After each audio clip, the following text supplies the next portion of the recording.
कबीर थोड़ा जीवना, कबीर थोड़ा जीवना ये मंडे बहुत मंडाने,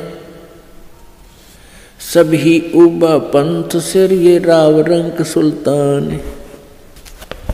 कबीर एक दिन ऐसा होएगा सबसे पड़े बिछो, राजा राणा राव रंग भाई सावधान क्यों न हो। उजड़ खेड़े ठेकरी ये गड़गड़ गए कुमारे, रावण जैसे चले गए वो लंका के सरदार। अब परमात्मा हमें याद दिलाते हैं कि तुम इस छोटे मोटे कोई व्यवसाय में को या कोई कोठी कार फैक्ट्री को प्राप्त करके परमात्मा से दूर हो जाते हो, उसके लिए बताते हैं कि कबीर जीना थोड़ा बहुत ही कम समय है ये, और आपके जो इरादे हैं वो बहुत लंबे चौड़े, आपकी कल्पनाएं बहुत लंबी चौड़ी, ये कर दूंगा वो कर दूंगा, और एक पल का भरोसा नहीं कब यहाँ से शरीर छूट जाए, जीव चला जाए। कबीर थोड़ा जीवना ये मंडे बहुत मंडाने, दूर तक के पता नहीं क्या क्या सोच बना रखी है, कल्पना कर रखी है, ये कर दूंगा वो कर दूंगा। और कहते हैं सभी चल रहे हैं यहाँ से, सभी का एक दिन प्रतिदिन कम हो रहा है। हम कितने नशे में हैं। कबीर ये माया अटपटी, कबीर ये माया अटपटी सब घट आण अड़ी, किस किस को समझाऊं या कुएं भांग पड़ी।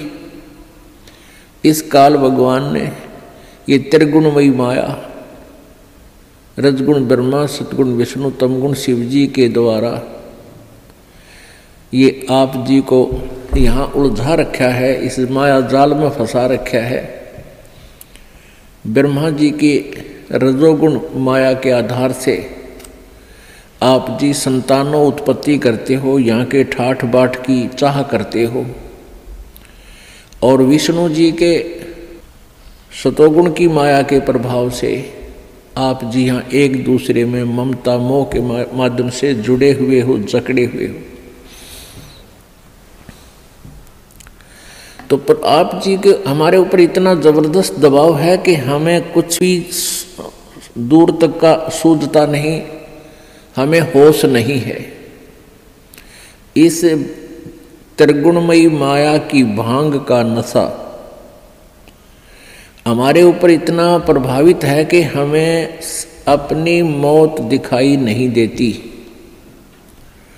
परमात्मा याद दिलाते हैं जैसे कोली रेजा बुने और बुनते आवे ओड़े, ऐसे लेखा तेरे जीवन का कुछ दौड़ सके तो दौड़े।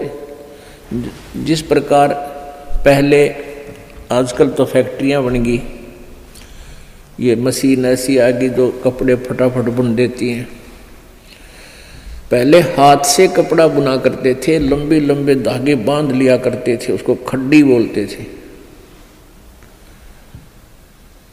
और पतला सा धागा होता है, उस धागे को उन धागों में से हाथ से निकाला करते थे, एक मैनुअली हैंडल करके एक हाथ से ऐसे एक नली सी होती थी, उसके अंदर से निकाल देते, एक एक धागा ऊपर नीचे करके, फिर दूसरा धागा ऐसे लाते थे, फिर ऐसे लाते थे, फिर ऐसे लाते थे, और इतने पतला धागा होता है और इतना लंबा उसका थान बोलते थे।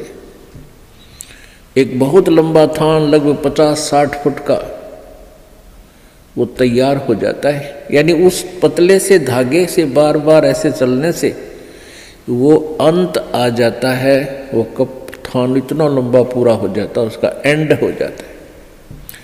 इसी प्रकार आप जी का जो जीवन है, ये प्रतिदिन एक धागा आपका इसमें प्रवेश हो रहा है, और एक दिन वो भी आएगा जिस दिन आपके जीवन का उत्थान कंप्लीट होगा। कहते हैं हम प्रतिदिन एक कदम अपने मौत रूपी अजगर की तरफ बढ़ रहे हैं और वो हमें खाएगा और हमें डर नहीं। तो ऐसी हालत नशे वाले प्राणी की होती है, वो चाहे शेर के जा चिपके और वो सांप भी पकड़ ले, क्योंकि उसमें नशा है, उसको पता ही नहीं तू कर क्या रहा। तो इस नशे को कैसे हटाया जाएगा? ये सत्संग रूपी एंटीबायोटिक कैप्सूल खा के फिर इनसे आपका जो त्रिगुणमयी माया के द्वारा प्रभाव आपके ऊपर हुआ है वो खत्म हो जाएगा, वो नाम मात्र सा रह जाएगा और धीरे धीरे आप अपने भविष्य की चिंता करने लगोगे। मौत बिसारी बावले अचरज किया कोने, तन माटी में मिल जाएगा जो आटे में लौने। परमात्मा कहते हैं तो मौत भूल गया, तने कितना बड़ा आश्चर्य कर रखा है।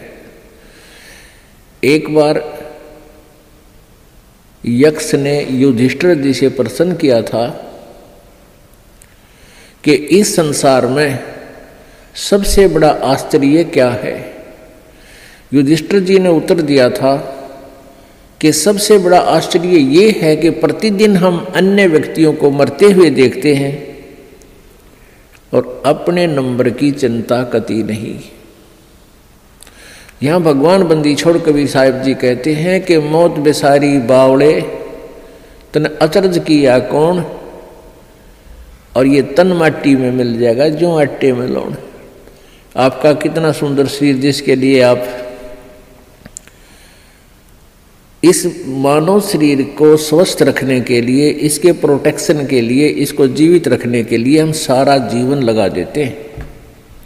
यदि कोई व्यक्ति भयंकर रोग से ग्रस्त हो जाता है और उसके इलाज पर लाख 2 लाख 3 रुपये लगने हों तो वो पैसे भी लगा देगा। अपनी कोई ज़मीन जायदाद भी बेचनी है उसको भी बेच देगा, क्योंकि ये इतना प्रिय है। और ये इस प्रिय शरीर से यदि तूने परमात्मा की भक्ति नहीं की, परमात्मा कहते हैं कबीर जी, आप जी ने यदि भक्ति नहीं की, परमात्मा की साधना नहीं की, तो आप जी का ये शरीर, इसका नाम और निशान नहीं मिलेगा। ये ऐसे मिल जाएगा पृथ्वी में जैसे आटे में नमक, दृष्टिगोचर नहीं होता। एक दिन ऐसा होएगा सबसे पड़े बिछो, राजा नैना रंक सब सावधान क्यों न हो। एक दिन ऐसा होगा आप जी को यहाँ सबको छोड़कर जाना पड़ेगा। ना आपका बेटा साथ चले, ना बेटी साथ चले, ना कार साथ चले, ना कोठी साथ चले। एक दिन ऐसा होगा सबसे पड़े बिछो। इसलिए परमात्मा कहते हैं राजा राणा रंग सब सावधान क्यों ना हो, यानी सावधान हो, सतर्क हो, डरो परमात्मा से और उस मौत से आने वाले उस दिन को याद रखो। फिर बुराई नहीं कर सकते आप पाप नहीं कर सकते, आप भगवान की भक्ति को नागा नहीं कर सकते जब आपको मौत याद रहेगी। हमने सबसे पहले उसी वस्तु को भूला जो सदा याद रखनी चाहिए थी। कौन कौन सी? एक तो परमात्मा और दूसरे मृत्यु। उजड़ खेड़े ठीकरी ये गड़गड़ गए कुमारे, वो रावण श्रीखे चले गए वही लंका के सरदार। आप देखते हो जगह जगह कोई नगर उजड़ गया, उसको खेड़ा बोलते हैं। जो कोई गांव कहते हैं, गांव खराब गर्क हो गया था तो वहाँ छोटी छोटी ईंटें, बर्तन फूटे हुए मिट्टी के, उनके ठीकरे वो नजर आते हैं। तो परमात्मा याद दिलाते हैं कि ये उजड़ खेड़े ठीकरी और वह भी आपकी तरह ठाठ से रहा करते थे, भगवान भूल गए थे। और गड़गड़ गए कुम्हार, रावण जैसे चले गए वो लंका के सरदार, आपकी तो औकात क्या है। ऊंचा दिखे धौलहरा ये मंडी चिति पोले, एक हरि के नाम बिना ये जम्मा रहेगा रोल। कहते हैं आप जी को ये काल आपकी रोल मार रहा है। रोल मारना आपको मूर्ख बना रहा है। अब बहुत बड़ा आलीशान कोठी बना ली, उसका खूब संगे मरमर ला दिया, उसके बढ़िया बढ़िया पत्थर लगा दिए, और इसने देख देख कर तू भगवान को भूल गया। ऊंचा दिखे धौलरा और मंडी चिति पोले,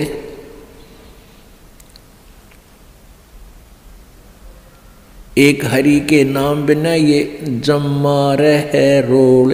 ये तेरी रोल मार रहा है, तुझे मूर्ख बना रहा है काल कि कितनी अच्छी कोठी है मेरे पास, ऐसी कार है, मेरे इतने पुत्र हैं, इतनी पुत्रियां हैं, वो ऐसे ऐसे बढ़िया सेट हो रहे हैं, और फिर नो प्रॉब्लम, या प्रॉब्लम आगे बहुत बड़ी होगी जो आज भगवान नहीं बज रहे। गधा बनेगा प्रॉब्लम है प्रॉब्लम, कुत्ता बन गया प्रॉब्लम है प्रॉब्लम। तो उनका समाधान अब ही हो सकता है पूर्ण परमात्मा की सत्य भक्ति से और पूर्ण सतगुरु की शरण में आने से।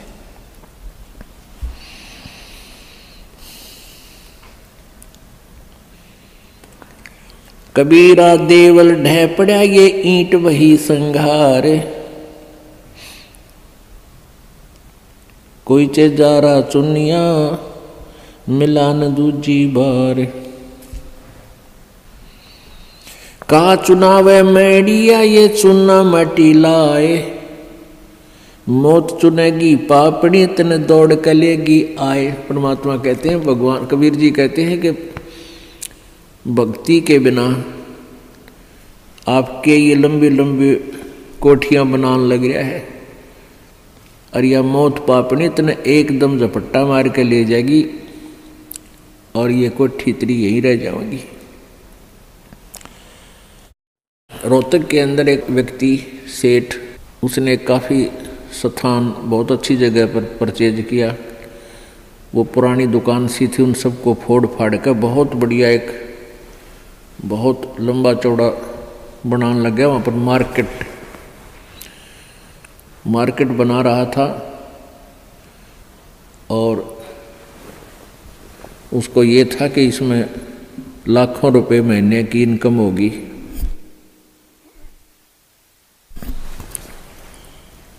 अब वो मार्केट तो बनी भी नहीं थी, वहाँ जो वर्कर काम करें थे उनको पेमेंट की, और वो वर्कर वहाँ बैठकर अपने पैसे पेमेंट को गिन रहे थे, संभाल रहे थे। और वहीं पर गर्मियों के दिन थे, उस सेठ ने वहीं पर नहाने के लिए एक पट नीचे ईंट सी बिछा रखी थी, और ठंडा पानी की वहाँ व्यवस्था थी। तराई के लिए नहाने लग गया। अब स्नान करके धोती बांधी थी, कुर्ता पैर नहीं पाया, एकदम गिर गया, और गिर गया कि मर लिया खड़ा खड़ा। उसका समय पूरा हो चुका था, वो एकदम समाप्त हो गया वहीं पर। तो यहाँ परमात्मा याद दिलाते हैं,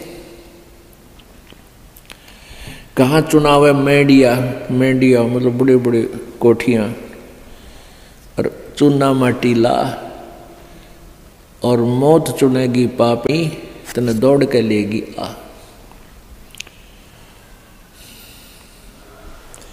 कहा चुनाव है मैडिया ये लंबी भीत उसार,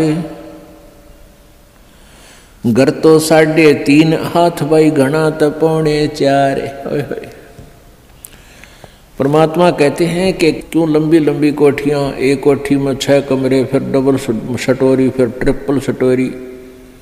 परमात्मा कहते हैं तूने एक ही चारपाई पर सोना है, और वह एक कमरे की एक कोण में डलेगी, बाकी का सारा तेरा बनाया हुआ वो मकड़ी वाला जाल खाली पड़ा रहेगा। तो परमात्मा कहते हैं घर तो 3.5 हाथ, और घना तो 3.25। एक व्यक्ति का अपना शरीर का जो डायमेंशन है, अपने हाथ के 3.5 हाथ, 3.5 हाथ, कोई चाहे छोटा है चाहे बड़ा, अपने हाथ नाप के देख लियो, उसका लंबाई 3.5 हाथ की होती है। और एक हाथ का ऐसे पूरा विस्तार होता है। कहते हैं घर तक 3.5 हाथ, यानी इतनी जगह चाहिए तेरे को, तेरा शरीर आ जाए उसमें। और घना तो 3.25, यानी घना कर 3 इंच फालतू और बना ले। कहने का भाव यो है कि मिनिमम प्रत्येक चीज को मिनिमाइज कर दो और फिर देख सुख परमात्मा का, आनंद देख मालिक का। जिस कोठी बंगले के बनाने के लिए ना जाने कितने 2 नंबर के काम करे, या कर्जा वर्जा लेकर कोठी बनावे दुनिया में लोग दिखावा करने के लिए, फिर वो कर्जे वाले पीछे पीछे आप लुकता फिरे, सो झूठ बोला, आज कोई ना कह दे करके बाहर जा रहा है। वो दिन की चैन रात की नींद दोनों गई। तो इस प्रकार हमने समाज लोग को नहीं देखना है, हमने अपने मालिक के ज्ञान को ही आधार बना के अपना जीवन सुचारू करना है। कबीर 5 तत्व का पूतला मानुष दरिया नाम, 4 दिना के कारण ये फिर रोक ठाम। अब क्या बताते हैं, ये 5 तत्व की बना हुआ ये मिट्टी का शरीर, इसका मानुष दरिया नाम और 4 दिना का जीवन है।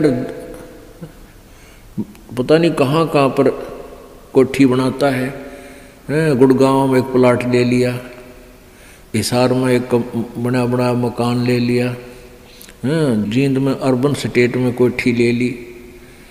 परमात्मा कहे 2 दिन का जीना है और पता नहीं कित कित स्थान रोक के बैठा है। मेरे पास फिर भूत बनकर सैर सपट्टे करेगा कदे उसको ठीक है देखने जा कदे उसने। और घर वाले के कर मृत्यु होते ही उसको तो लेकर जाएंगे शमशान घाट पर शरीर को, और पीछे तो पहले काठ की देल होया करती, चौखट नीचे काठ की, उसमें कील गाड़ दिया करते, जंतर मंतर करके कदे फेर ना आ जाए उल्टा यो भूत है। और वो सारा जीवन खो दे उस कोठी बनाने में, उसको वापस प्रवेश निषेध।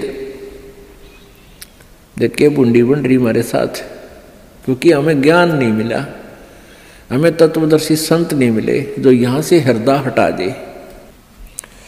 कबीर कहाँ गर्बिया ये ऊंचा देख आवाज से, काल पड़े जमी लेटना तेरा ऊपर जम गा से। परमात्मा कहते हैं कि अभिमान कर रहा है, कि गर्व कर रहा है तू इस ऊंचे मकान और कोठी का, कल को तेरी मृत्यु हो जाएगी और फूंक देंगे तेरे को शमशान घाट पर, और उस मिट्टी पर घास जमेगा, गधे फिरेंगे, कुछ डांगर अंडा करेंगे तेरी माटी के ऊपर के। पुण्यात्मा हम भगवान से दूर हो गए, कारण क्या है कि हमें ज्ञान नहीं मिला। बच्चे को बचपन में जो शिक्षा चाहिए थी वो शिक्षा नहीं मिलती। जो बच्चे स्कूल में शिक्षा ग्रहण करने जाते हैं उनको अक्षर ज्ञान अवश्य चाहिए, लेकिन उसके बाद अक्षर ज्ञान के बाद जो शिक्षा चाहिए वो आध्यात्मिक ज़्यादा चाहिए। एक शिष्टाचार अत्यधिक पढ़ाना चाहिए। बुराइयों से डरने के लिए बहुत सी कथाओं का हमारे पाठ्यक्रम में, बच्चों के पाठ्यक्रम में समावेश होना चाहिए, और नहीं है। पुण्यात्माओं, आप किसी भी व्यक्ति को वर्तमान में कितनी ही अच्छी आत्मा है, वो ज्ञान के अभाव से उसको आप कहिएगा कि आओ सत्संग में चलते हैं, तो वो कहता है कि अभी समय नहीं है, फिर देखेंगे, कभी ना कभी अवश्य चलेंगे। अच्छी आत्मा तो इतना कह के टाल मटोल कर देता है, बात वही है। और दूसरे को आप कहोगे कि आओ सत्संग में चलते हैं, वो कहेगा भाई समय नहीं है हमारे पास। और ये क्या सत्संग का टाइम है? ये सत्संग की उम्र थोड़ी है, सत्संग तो बुढ़ापे में सुनाएंगे फिर भक्ति करेंगे, ये कोई भक्ति का समय थोड़ा। पुण्यात्मा, ये अटकल अपनी आप लगाई हुई है, परमात्मा का विधान ऐसा नहीं है।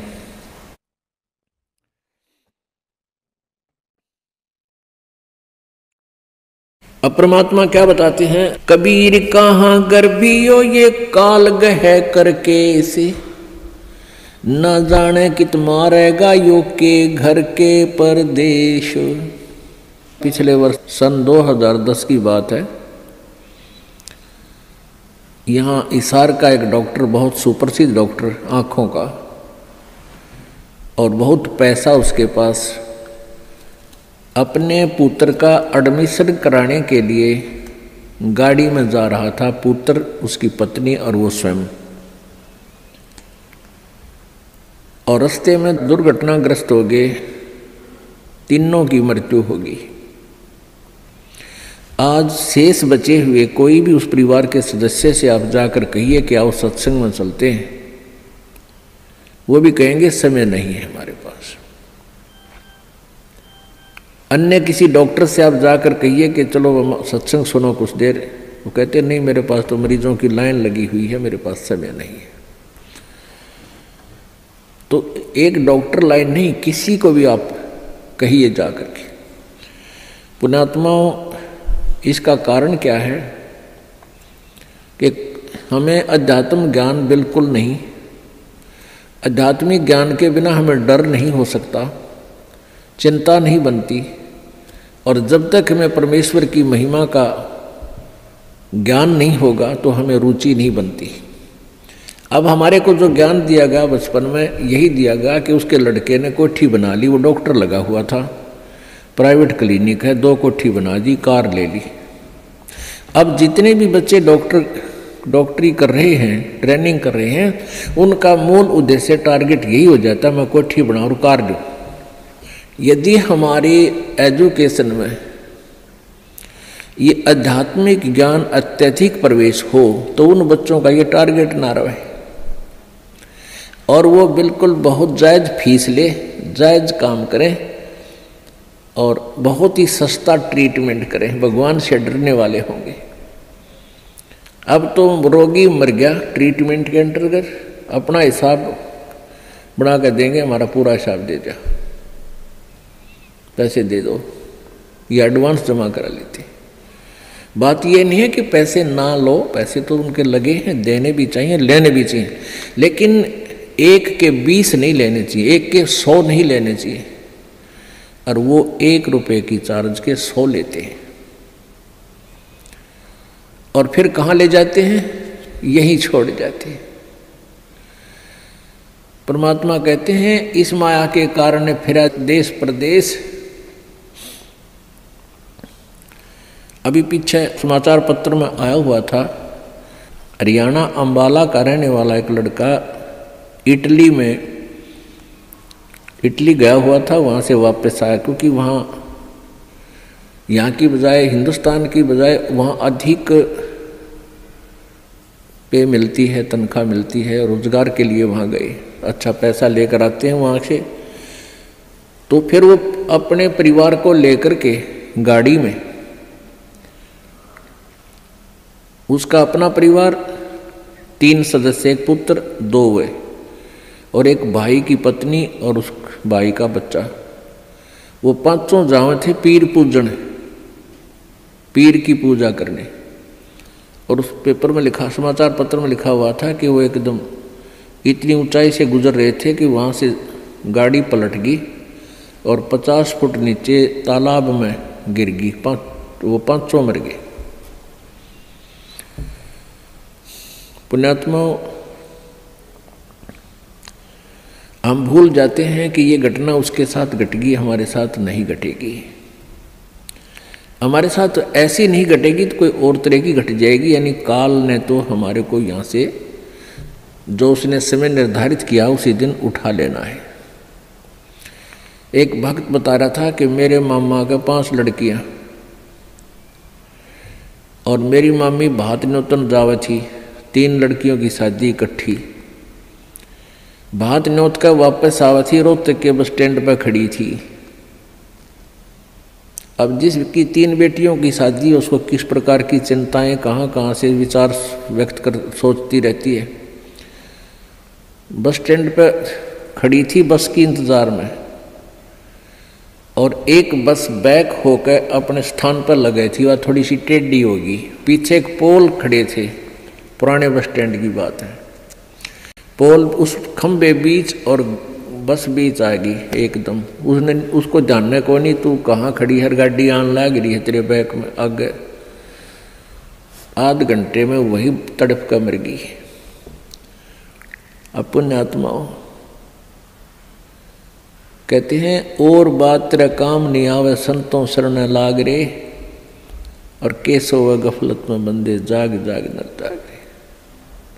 इस तन सराय में जीव मुसाफिर करता रहे दिमाग रे, इस तन रूपी शरीर में, तन रूपी सराय में ये प्राणी ना जाने के सोच उठाए रहता है, ध्यान रखता और तरह की बातों में विचार रखता है।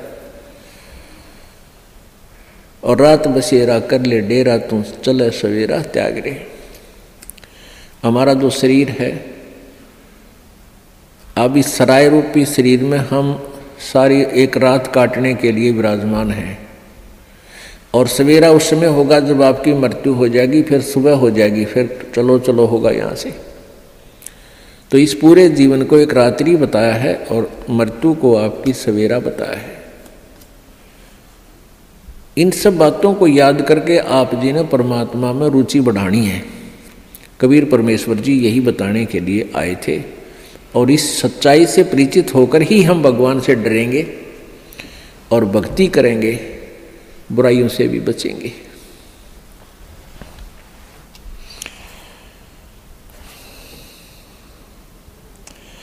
कबीर कहाँ गर्बियो काल गह करके से, ना जाने कित मारसी के घर के परदेश। यानी या तो घर में मारेगा, ना कि दोबारा जा रहा होगा वहां मार देगा।